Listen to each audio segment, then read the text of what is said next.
Indonesia saat ini kena yang dinamakan middle income trap country, yaitu istilah di mana kelas menengah tidak bisa naik ke kelas atas. Jadi negara Indonesia yang berada di kelas menengah ini tidak bisa naik. Sekali lagi harus digarisbawahi, tidak bisa naik di kelas atas atau tidak boleh. Negara yang terjebak di dalam middle income trap adalah negara yang GDP per kapitanya adalah antara $3.500 sampai $5.000 per kapitanya seperti Indonesia. Banyak negara yang terjebak di kelas menengah itu selama puluhan tahun. Misalnya Brazil itu lebih dari 30 tahun baru keluar dari istilah negara dengan middle class income-nya. Argentina juga sama, puluhan tahun juga baru bisa keluar. Ini yang terkadang membuat kita berpikir, seandainya saja ya kita ini adalah kepala negara Amerika atau kepala negara Cina, di mana keduanya saat ini memainkan perdagangan internasional lebih dari 30%, lebih dari 70%. Maka negara pasar harus dibuat GDP-nya tidak di bawah dan tidak di atas, di trap. Mengapa? Karena kalau negara-negara pasar tadi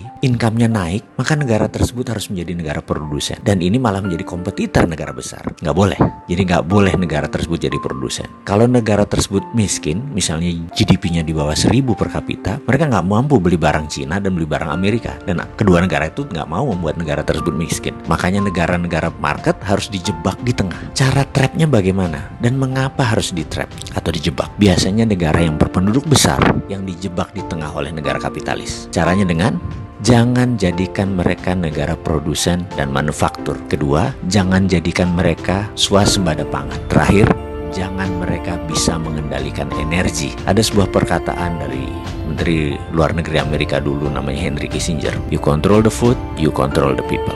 You control energy, you control the country. Kalau mau mengendalikan rakyat, kendalikan pangan mereka. Kalau mau mengendalikan sebuah negara, kendalikan energi mereka, minyak bumi mereka. Kita kasih contoh sederhana negara Venezuela yang baru-baru ini. Negara ini menghasilkan minyak lebih besar dari Indonesia. Suatu saat Venezuela melawan dalam tanda petik Amerika dengan menjual minyak mentahnya ke Cina. Amerika marah dan Amerika membuat Venezuela menjadi failed state atau negara gagal dengan financial warfare yang dilakukan oleh economic hitman-nya, pasukannya CIA-nya Amerika. Dan kita semua tahu negara tersebut dalam setahun terjadi hyperinflation. Mata uang Venezuela nilainya jatuh 1.000.000% sampai harus menerbitkan cryptocurrency sebagai ganti mata uang negara mereka. Sebagai catatan, Amerika sangat memperhatikan homeland security-nya. Jadi mulai dari ujung benua Amerika Utara sampai ujung selatan Chile, Argentina harus di bawah kendali Amerika. Jadi ya hal-hal negara seperti Venezuela ini disikat pasti. Oke, kita kembali ke topik. Bagaimana supaya kita keluar dari jebakan middle income country tadi?